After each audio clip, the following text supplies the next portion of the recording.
Hello and welcome to this YouTube video all about creating your standard operating procedure, your SOP, in a Google Doc.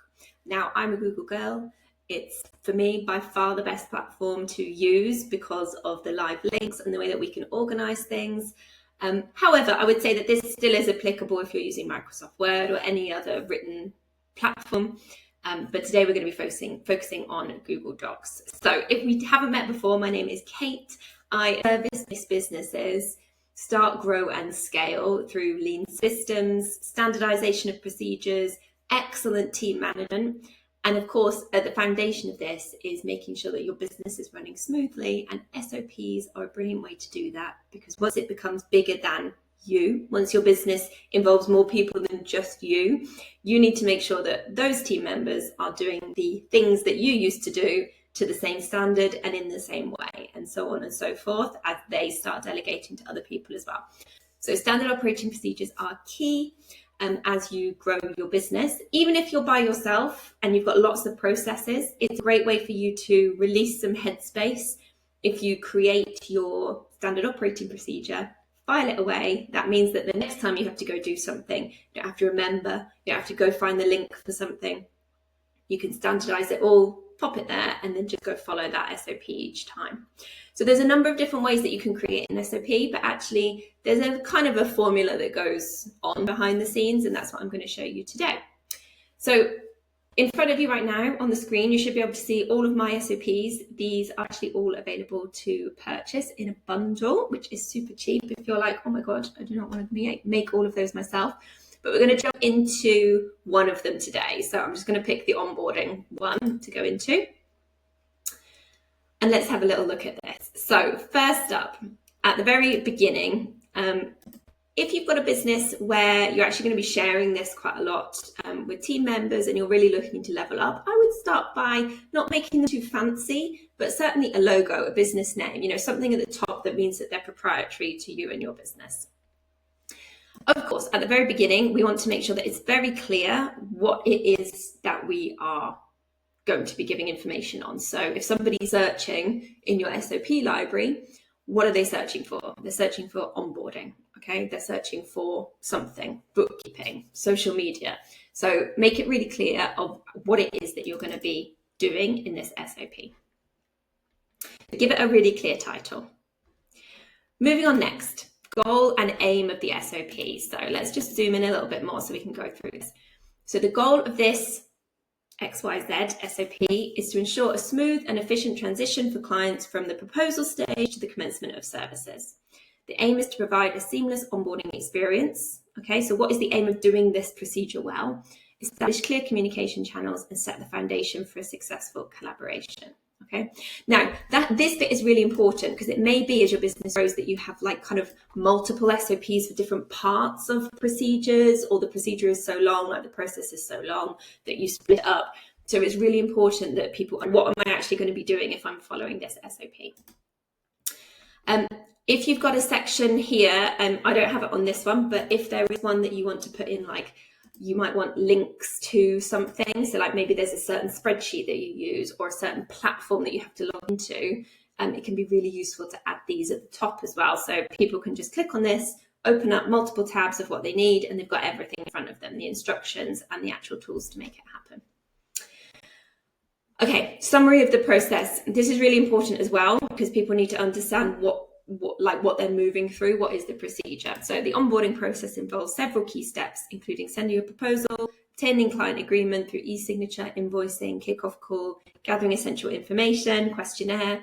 These steps are crucial to initiating client relationship and ensuring both parties are aligned on expectations. Okay, so this is really important. Don't just go straight into the step-by-step procedure. We need some understanding about the context of this process within the business. Okay.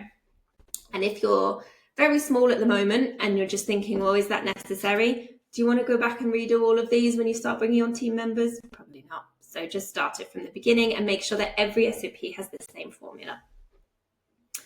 Okay, moving on. We're then going to go into the steps in order. Now, some people use bullet points, all of these kind of things, but you certainly need numbering. Okay, so number one, what happens first? And then if there's kind of multiple steps for that one thing, So proposal submission, how does that happen? Okay, well, the proposal is emailed. We send a detailed proposal. Okay, so that's how we actually send the proposal. So don't just write send proposal, because someone who isn't you, who hasn't done this for the last year or so, is going to get given this SOP and they're going to think, how do I send the proposal? Send proposal isn't enough. Okay, they need to know the steps to then complete that action, and so on and so forth. So we go through all of the different steps for all of the different parts of the process. You'll find that some SOPs are pretty small, like 1 page, and some go across multiple pages. Trying to find a nice long example for this one today, just so you can see what it can look like. Split them down into numbers, and then you can do letters, bullet points after that if there's kind of multiple indentations that you need. And then at the end, we need to know when it was reviewed, so when it was created and when it was reviewed. This is really important just for audit trail. Again, within your business, it may be that you still remain responsible for the standard operating procedures, or it may be that you pass that responsibility on. It may be that you created it, but someone else reviews it. But we need to know when this was most recently changed and updated. So make sure these ones are done regularly. I would say if you use a project management tool or a calendar or anything to schedule in tasks, make sure that you've got a recurring task that's like every 6 months, for example. Review SOPs, make sure there's any changes that have taken place. If you don't do that thing anymore, take it out. If you've added anything else in, put that in and update the review date. If you want to even go further and create like a table of changes, you could do that underneath as well, but not necessary. As long as this is always the truth, this always makes sense. Very important if you've recently changed tech platforms that you're using, for example. Really important that you go over the SOP as well and make sure that that makes sense. So for creating a SOP in Google Doc, make sure that it's business standardized. We've got a clear title, goal and aim, summary of the process, the step-by-step procedure, and then we're capping it off the end with some very important dates and details here.